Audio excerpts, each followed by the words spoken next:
So we also had some scrapped fossil Pokemon for Generation 7. Again, I think it's worth mentioning just because so many Pokemon fans are, we're all addicted to patterns. And, we had fossils.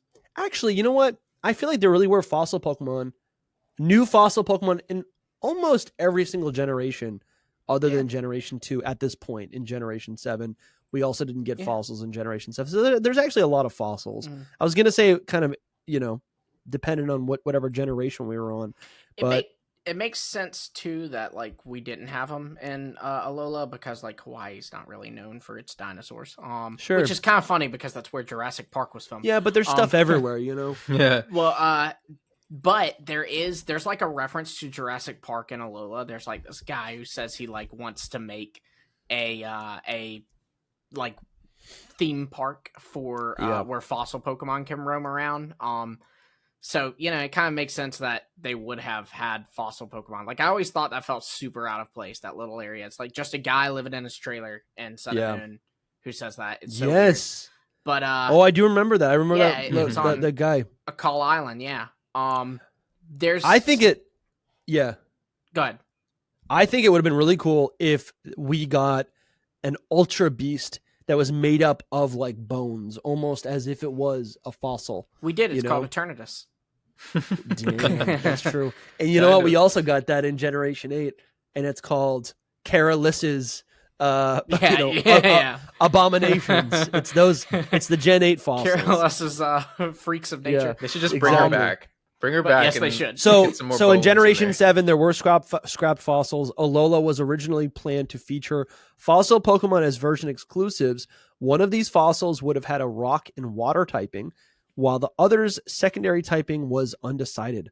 Both Pokemon were intended to be standalone with no evolutionary stages. Now you're ready for the reveal. I wonder if so again, I think Saul brought it up earlier. It is fair to maybe interpret some of this stuff because where it says both, like this is like what we're reading from Pokeos, they did a great job, but this is an interpretation of maybe some of the source material, which is also an interpretation of maybe some of the Japanese. Recap. So like both Pokemon were intended to be standalone as a statement with no evolutionary stages as a statement.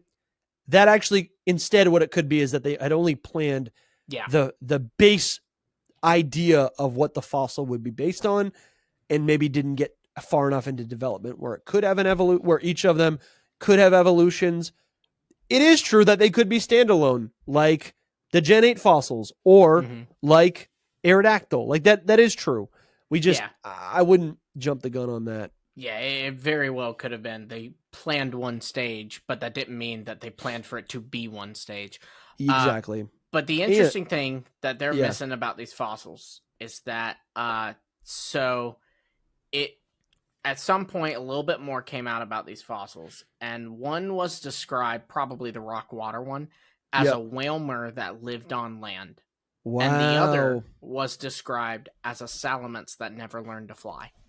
Oh my! Are you sure that those are the two that are connected? Because I know about those two, right? But I thought they were I had separate. always heard that they were the fossil Pokemon.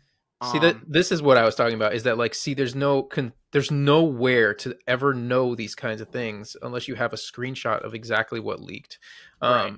To me, what I had heard, what I had understood is that those were separate from these. Like these are separate. These are fossils that were like this, and then there was like a form of Whalmer that went up on the ground, and the form of salamence, whatever you had said before. See, I had heard that like the forms were always supposed to be Gym 1 and that these were the fossils, and that's kind of like it also does make sense from like a standpoint of, you figure a rock water that makes sense for Whalmer, but also to like early whales, like the early ancestor of whales were these creatures that lived on land. Right. And it makes sense that salamence probably at some point didn't fly. But the big takeaway from this is that we do in Generation 9 get a Pokemon called Citadel, and it evolves into a Pokemon called Cetitan, and it is a land whale, and its Pokedex entry even says that it is closely related to Whalmer. So they make that connection that very clearly like tells you Citadel and Cetitan are this Pokemon that would have been connected to Wailmer and would have been a Wailmer that could walk on land. And then a little bit less concrete, but in the same generation as Citadel and Cetitan, you do have Roaring Moon, which is not a Salamence that can't fly. This Pokemon's very capable of flying, but the we do opposite. see it grounded more, and It's it always is not walking flying around. type. Yeah, So true. It could have been. I like, love that Lumi. It could have been this guy, and he just didn't have the wings. Like if you Mhm. if you picture it without the wings, it could have just been like a lizard Salamence on the ground. Interesting. And you know what? That's really cool because like the point, like I do think fossil Pokemon, what they did for me in Generation 1, like in those early generations, is that they really expanded right from the get-go, right? There's 150 plus Pokemon, right? But in Generation 1, there's all these teases and hints and suggestions that there might be other Pokemon that we need to discover. I mean, literally during the anime, Togepi's right there.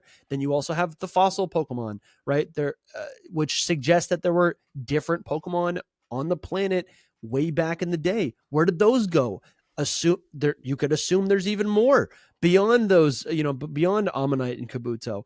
And I could see the idea in Generation 7, fossil Pokemon existing, in almost being a hint.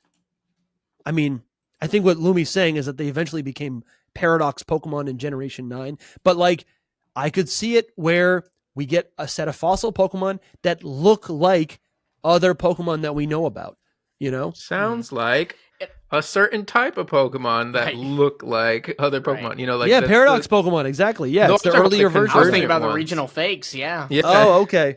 Which but if they're fossil, Gen 9. But if they're fossil Pokemon, the implication is that, this is what this Pokemon used to look like back in the day before it evolved into what we currently know it as. Sure, and that works with the Salamence one because it was reworked into a Paradox Pokemon. I think even Citadel. I mean, that's not a Paradox Pokemon though. That's a no new standalone Pokemon.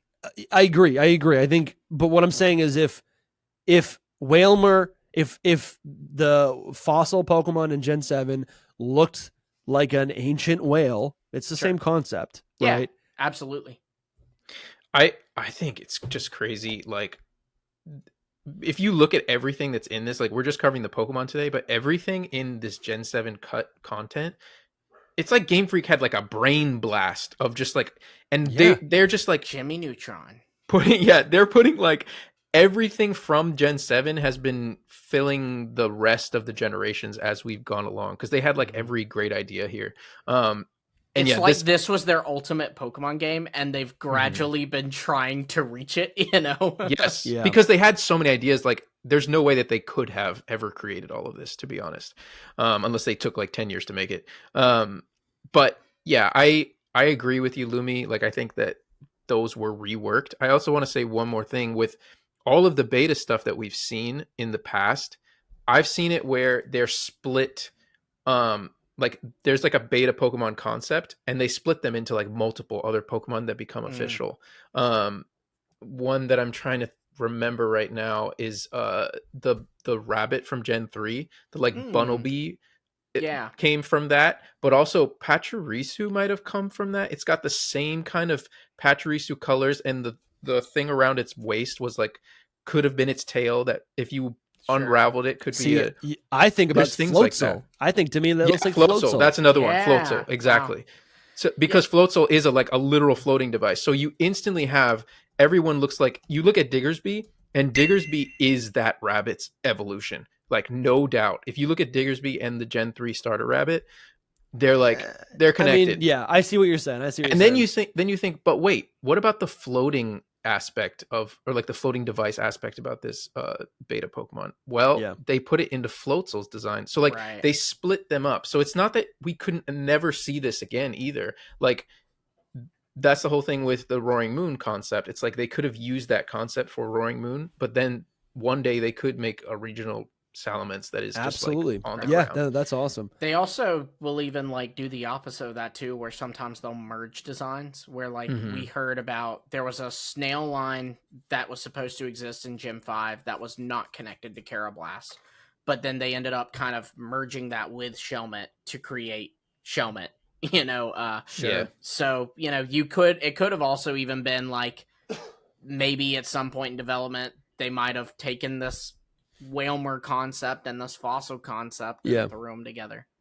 I think the idea is that when these creators sit down to make Pokemon, I think it's a normal practice for really any creative field to put the ideas down, to think about what your purpose is, what you're trying to accomplish, take what you like, fit it into what it needs to be. Some things get lost, some things get added, some things evolve differently. I think this is just the creative process. And what's exciting is to see behind the scenes of what could have been, but also what can still be in the future. I think this is, it's nice to I don't know. I get a lot of enjoyment out of looking at these Pokemon. 100%. Because the idea is still great. We could still see, like, they got so experimental with fossil Pokemon in Generation 8. I could definitely see.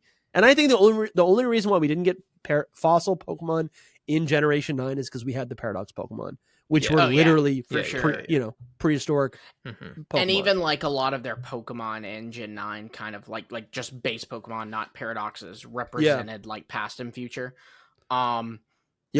I do wonder, because it mentions here Jurassic Park, and it does say that like they know these fossils exist because of like something on the map, the beta map or whatever. So it seems like they were going to go through with like this Jurassic Park area that was teased on Akal Island, Sun and Moon. And that also kind of makes the Whalmer Salamence idea work for the fossil Pokemon, because if they're basing this off Jurassic Park, one thing they did in that movie was to revive these dinosaurs, they like use DNA from like Pokemon that exist or animals that exist. Oh, that's so cool, Lumi. That is so. I didn't even think of it that aspect. I was thinking, oh, this is just a resurrection of something that is related to something. But you're saying like in order to resurrect it, you need the DNA of a Pokemon within the Alola Jurassic region, Park, right? Like they filled the gaps. That's of the how DNA they do it. That's what they do in real life. Yeah. So maybe that could have been something too. Is like Oh, that's so cool. Even just like an explainer of like, because we don't know much about the fossil restoration process, right? Like we hand it to a scientist. He says, "Okay, now leave the room," and you leave the room and you come back in. And he's like, "Here's your Pokemon." Leave the room. Yeah. This could have given us like a bit of an explanation where like he kind of adds like, yeah, well, since these fossil Pokemon are ancestors to Whalmer and Salamence, we actually can just use DNA from a modern day Wailord and a modern day Salamence to revive them. I feel like the Sun and Moon games are obsessed with like the biology of the Pokemon world, and I love how different Pokemon function in different habitats. That's so cool. That honestly is so cool to think.